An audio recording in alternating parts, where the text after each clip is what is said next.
অগ্নি কথার জন্য থানায় সিঁদুর নিয়ে আসে আর ইন্সপেক্টর সুজাতা অগ্নিকে বলে, আপনি কার পারমিশনে ভেতরে যাচ্ছেন?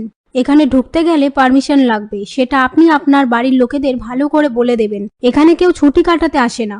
অগ্নি ইন্সপেক্টর সুজাতাকে বলে, আপনার কেন মনে হচ্ছে কথাগুলি এখানে ছুটি কাটাতে এসেছে?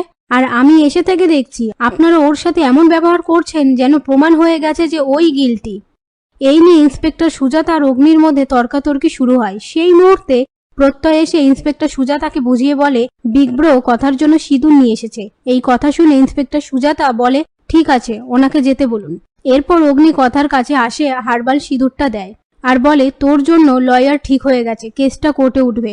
তারপর কথা অগ্নিকে বলে, আর একটা বায়না করব, এই দিদিরা তো রোজ এখানকার খাবার খায়, ওদেরও তো ইচ্ছে করে বাইরের খাবার খেতে, আপনি ওদের জন্য কাল রান্না করে আনবেন।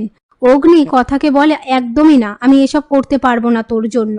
ঠিক তখনই প্রত্যয় এসে অগ্নিকে বলে, মিস্টার হালদার কিন্তু এমনি ভালো মানুষ, আমি ওনার সাথে কথা বলে হ্যান্ডেল করতে পারবো ব্যাপারটা। ওদিকে অগ্নির মা চালের বস্তা থেকে মা আনন্দীর আসল মুকুটটা পায় আর খবরের কাগজে মা আনন্দীর মুকুট চুরির ঘটনাটা বের হয়। সেটা দেখে অগ্নির মা বলে, বড়বাবু আর ছোটবাবু জানার আগে আমাকে মুকুটটা পুলিশের হাতে তুলে দিতে হবে। পরের দিন সকালবেলায় মাই মমস ক্যাফেতে অগ্নি কথার বায়নাতে জেলের সমস্ত মহিলাদের জন্য রান্নাবান্না করা খাবার প্যাক করে।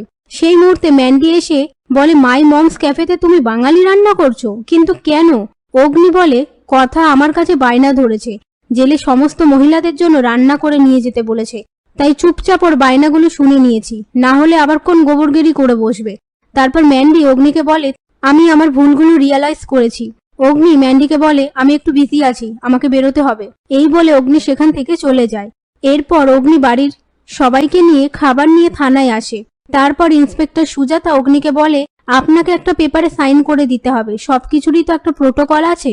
এরপর অগ্নি পেপারে সাইন করে দেয়। তারপর অগ্নি কথার হাতে খাবারগুলো দেয় আর কথা আপন মনে বলে, কতদিন পর আপনাকে এত কাছ থেকে দেখছি পাচক মশাই, এখন মাঝখানে কোনো গরাত নেই।